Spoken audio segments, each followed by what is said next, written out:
This is Matthew Alliance. I want to welcome you to this episode where I talk about something really personal, real, and that is regarding mental health in basketball, especially for high school and college level athletes. When people talk about basketball, they usually focus on stats, highlights, and who's coming up next. But today, I want to take it in a different direction. I'm focusing on the mental battles athletes face, especially players at D2 or D3 or high school level where there's talent, but there's not always the same support systems you might see at bigger programs. And I want to start with myself. I wasn't a star athlete. I was an unexperienced player who tried out for high school basketball at Quincy High School and tried to play organized basketball. And I faced a lot of internal and external pressure. Honestly, I didn't have that much confidence in myself. I limited myself before I ever got the chance to grow because of the negative feedback I would hear from others, coaches, teammates, sometimes even friends. When I played pickup basketball, I felt free. The environment was looser. The rules weren't as strict. The expectations weren't as high. But stepping into organized basketball, that was different.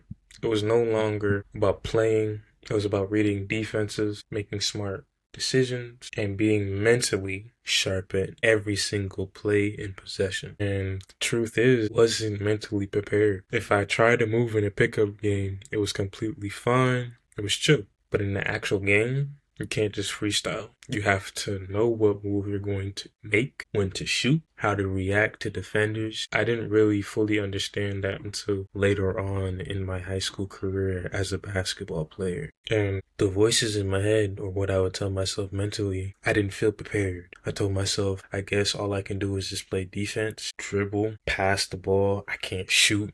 I'm too skinny. I'm not built for this. That mindset was one of my biggest enemies. Looking back, I wish I had focused on developing strengths instead of hiding my weaknesses. Instead, I should have reassured myself with saying, hey, okay, let's set some good screens, roll hard to the basket, work on my finishing, get those layups down as well. Or let me become the best teammate I can, create space for my teammates, learn the fundamentals, and to stay ready. But instead, I let the outside noise become my truth. And that's what mental health in sports often can look like. It's not always a breakdown or a meltdown. Sometimes it's the quiet voice that tells you you're not enough.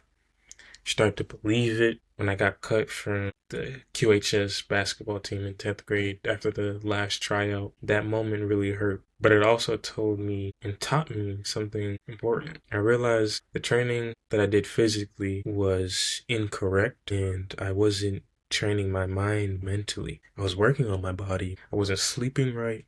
I was trying to jump higher. I wasn't eating right. I was doing flashy dribble moves, but I wasn't practicing the consistent shooting fundamentals and mechanics that I needed. And that's when I started to change things. I talked to my friend Michael. He became a shooting coach for me. Other friends helped me with recovery, nutrition, and my mindset. I stopped thinking I had to do everything on my own. And to be clear, this isn't me making excuses. It's just me being real about how mental health is a part of the game and matters just as much, not more, than physical. We have to start talking about this more. There's voices in your head that are telling you you're not enough. They're loud. They're not the truth. And criticism, it's not always hate. Sometimes feedback helps, and you got to learn how to filter it. Take what helps and leave what doesn't. So if you're a young hooper listening to this, especially if you're playing at the high school or D3 or D2 level, I want you to know this. You're not weak for struggling. You're not soft for caring. You're not alone for feeling like you want to give up. What matters most is that you don't stop. Keep learning, keep growing, and keep showing up for yourself. Thanks for listening. This is Matthew Olians, signing out.